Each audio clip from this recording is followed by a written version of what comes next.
Hello everyone and welcome back to my channel. This is Lady Freedom here coming at you with another raw narrative. Today we are going to go over a image that was sent to me from Gracie's Gavel. So shout out to Gracie. Thank you so much for that image. I also received it from Minnie earlier, but I couldn't see what I was supposed to be seeing. We will be discussing it live, so I will see you all tonight.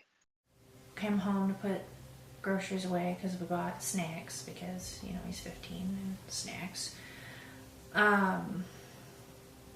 We went to the bowling alley, and then from there we went to dinner. Came home. He took out the trash because that's his chore. He takes the can to the end of the driveway. He took out the trash because that's his chore. He takes the can to the end of the driveway. 6 o'clock, I went to wake him up for school Monday morning, and that's when he wasn't here. What was going through your mind at that point? Like, what were the feelings that you were feeling? To censor myself, holy freaking crap, this can't be happening, where is my kid? Choice words were used. Like, you know, where the F is he, you know. I had looked through the house for him, because it was typical for him to get up and come and rummage for snacks and things like that, and he likes to dip behind the, you know, walls and watch, you know, and then he comes out after I come back and he likes to scare me. But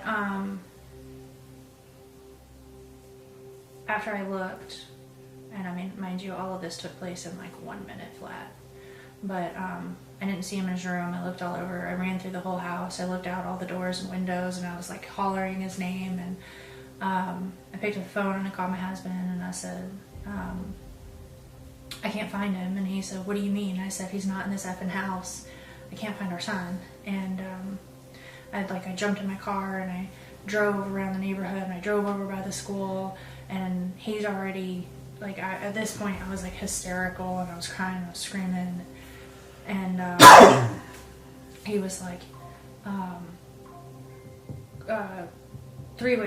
he three-wayed law enforcement and was telling them, like, our son is missing and we don't know what's going on, and he was like, go back to the house, they're on their way. And I drove back to the house, and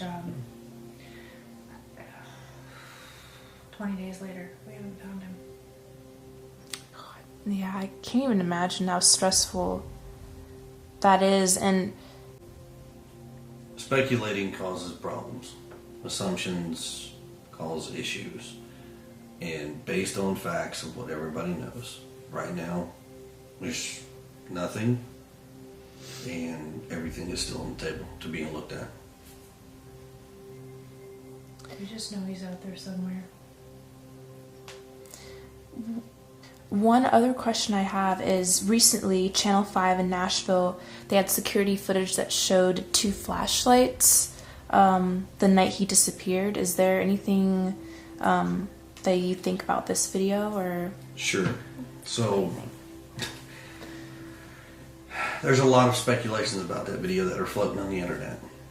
Okay, and that is exactly what it is. It's speculations. Now, what I can give you an official statement on is TBI Newslink has released a statement from law enforcement, between local law enforcement, state law enforcement, some federal law enforcement, and they have analyzed that video so many times over that everything that everybody is trying to assume is a flashlight, I hate to say this, it's not.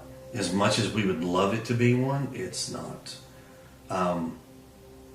I'm not going to go into details as far as where that video is shot from, but I can tell you, as the parents, we have seen the video firsthand from law enforcement. We know exactly where it was taken from, and nothing that is being assumed right now is actually true about that video, unfortunately. Okay. And anything about any other videos or anything like that, please refer to the TBI News link that they have out there, the updated Amber Alert stuff, and it will give you the most up-to-date information that all law enforcement has, and they will give you current as far as what's what and how they're looking at things. And if there's any new video, forward it to them. Please. Yeah. Security footage is really like a game changer. This image was sent to me and I decided to do some further enhancements on it. So here's one shot where you can see Mr. Foot carrying something, but upon closer review and more enhancement of the photo, this is what I see now to be Katie, Chris, and Sebastian. They're carrying Sebastian. It looks to me as if Chris is carrying Sebastian in either a blanket or a bag. I see a blanket just because of the way the black shape is formed, and it looks like he's carrying him like a baby, and Katie is standing behind him or walking with him.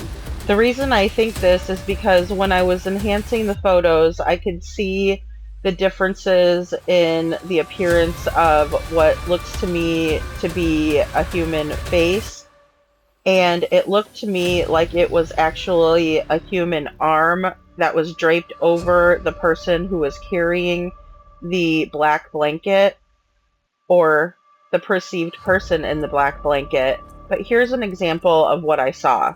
Here you can see the differences in enhancements, and as I enhanced each photo, you can tell that the person's skin stays the same color and the black blanket also stays the same color, so I know that those two images are associated with each other.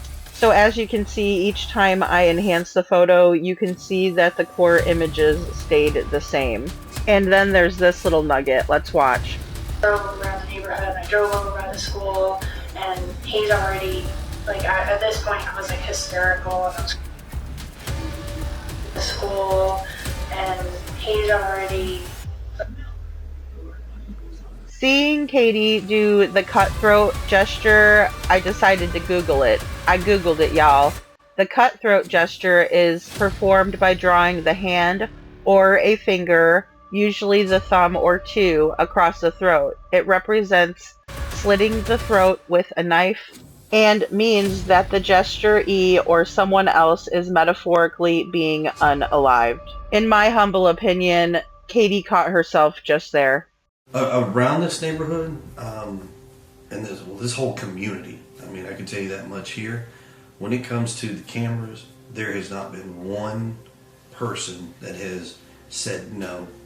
And trust me, it is greatly felt that everybody has been so open, so helpful in pushing out any which way they can. I mean, there's been some families that have actually been on vacation that weren't home, and they got information. That weren't home, and they got information. And then there's this little ditty that I slowed down. Did she say, "Don't give out sus"? That's what I heard. And they've got permission from that family to take a look at their cameras and go in their houses without them even being present, which has been amazing. So, but yeah. That's good.